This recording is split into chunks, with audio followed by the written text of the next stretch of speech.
The finish line for a sidewalk project in Arlington to link the town's village center with its recreation park may be coming into view after several years of planning and revision. The project would overhaul an existing and aging marble sidewalk from the town hall on Route 7A that extends to the Arlington Inn. North of the inn, where the existing sidewalk disappears, a new sidewalk, separated from the road with a green strip, is proposed.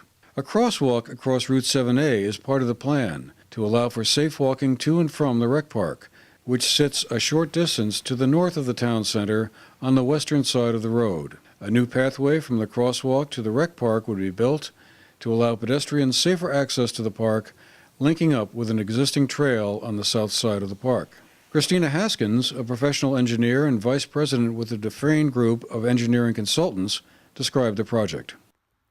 Sure. The main purpose is to provide a safe pedestrian access for the school-age children that walk from the school to the rec park after school. There is a partial sidewalk. Yeah, there's a sidewalk along a portion of that route, and up by the Arlington Inn, that sidewalk ends, and so the children currently walk with no sidewalk.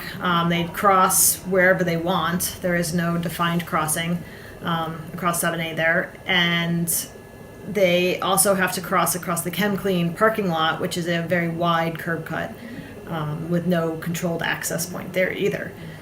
So this will provide a safe route for them with defined access, defined crossing points at Route 7 and the ChemClean. Once it gets going, it'll be pretty straightforward. The biggest challenges in this project are dealing with the existing marble, and that's still in the works right now. We're still trying to figure out exactly how to use the existing marble and where to use it, and we'll be working with VTrans and Division of Historic Preservation on that.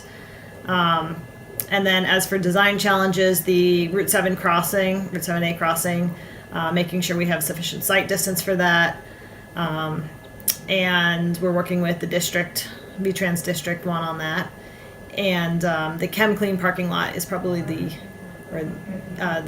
biggest challenge in this project. Figuring out how to maintain the current access and current use at ChemClean and not impact the business in a negative way, but to provide a safe access across that. This past Monday, she and Mark Anders of the Bennington County Regional Commission gave an overview of the project and where things stand to the Arlington Select Board. The marble sidewalk will likely be refurbished and upgraded using new marble. The total cost of the project has fluctuated, and the final version may wind up costing in the neighborhood of $450,000, although it could wind up being less than that. About 80% of the project's cost is anticipated to come from state funds, and the remaining 20% from local money. Once final easements and right-of-way agreements are reached, which are expected to be struck later this spring and early summer, the project will go out for bidding and contractors lined up. Construction is expected to begin in the spring of 2020. For the GNAT-TV News Project, I'm Andrew McKeever.